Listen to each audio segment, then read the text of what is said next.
Hey guys, welcome back to Living Life with Lon. I'm Lon, and let's see what we're going to do today. In today's video, I'm going to show you how I created this shelf and the DIYs to complement it. So if you're interested in seeing how I made these bats, transform some pumpkins, and make a cute boo sign, you definitely want to keep watching. So my home does not have a fireplace, and a mantle is something that I've always wanted to decorate. So I figured that I would make one. In the past videos, you've probably seen a floating shelf that I picked up from Hobby Lobby. Now, nothing against the Hobby Lobby floating shelf. It just wasn't doing what I wanted it to do. It was a little bit larger for this space, and so I decided to do a more streamlined shelf with just this basic wood. I think this was like a 1x7. I'm not sure. I know it was 7 feet long, and initially we cut it down. But the funny part about this is when I was taking down the floating shelf to put the new shelf up, my husband was like, really? Because I tend to do that. I tend to move things around and I tend to switch up the vibe of the room. Comment below if, when you're tired of seeing something, if you go and move things around. I do that all the time and it drives my husband crazy. It just wasn't giving what it needs to give. So I took that down and decided that I was going to try my hand at just making a shelf myself. So I just have this standard piece of wood that's already been pre-stained. It's already been pre-drilled from a previous project. And I got some, I saw these 99 cent bookends, shelf holders, whatever you want to call them. Comment below if you know the technical name of them. But I saw these at the Valley Rescue Mission, so I picked them up.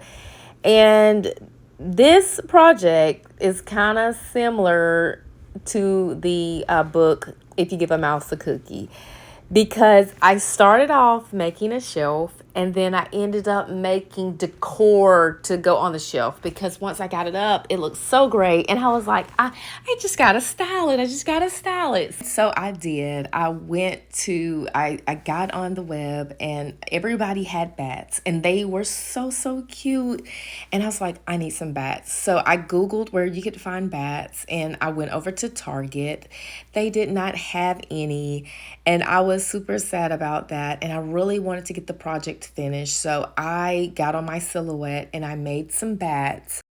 So that rolled into the next project, which rolled into the next project, which rolled into me going on a scavenger hunt through my shed where I keep all of my decor to find pumpkins and little things to decorate. And I think it came out great and I hope you guys like it too. Story short, the shelf was really easy to make. I applied some D-ring holders to the back and attached that to the wall. And I used a little chalk paint to cover the silver screws so they wouldn't stand out as much.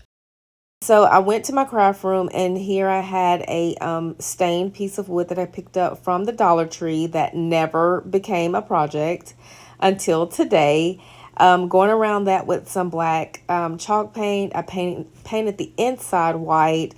And I went over to my silhouette and picked up this boo image with the little drop down spider. And I thought that was really cute.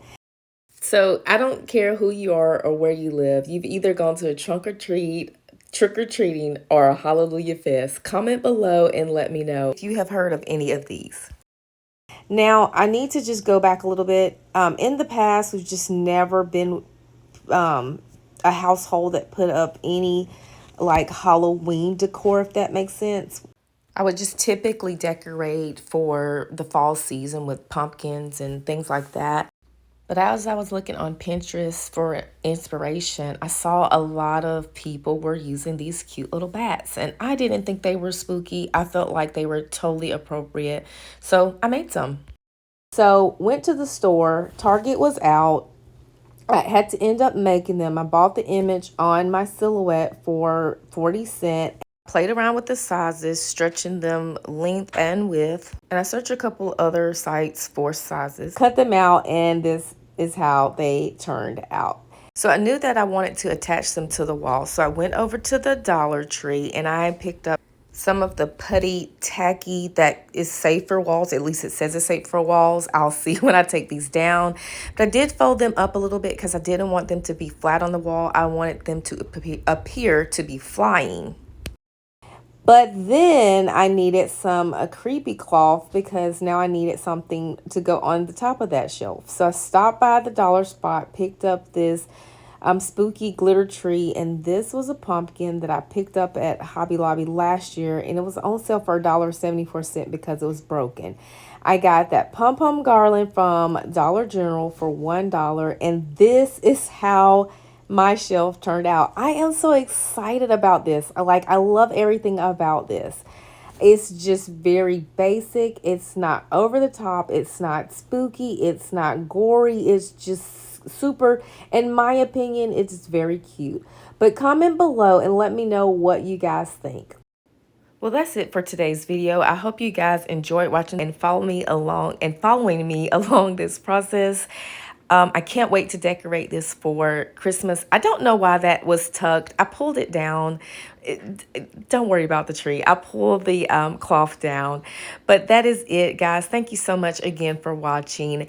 I hope that you have a good rest of your day. And remember, if you're not living life with Lon, then you're missing out. I'll talk to you guys in the next one.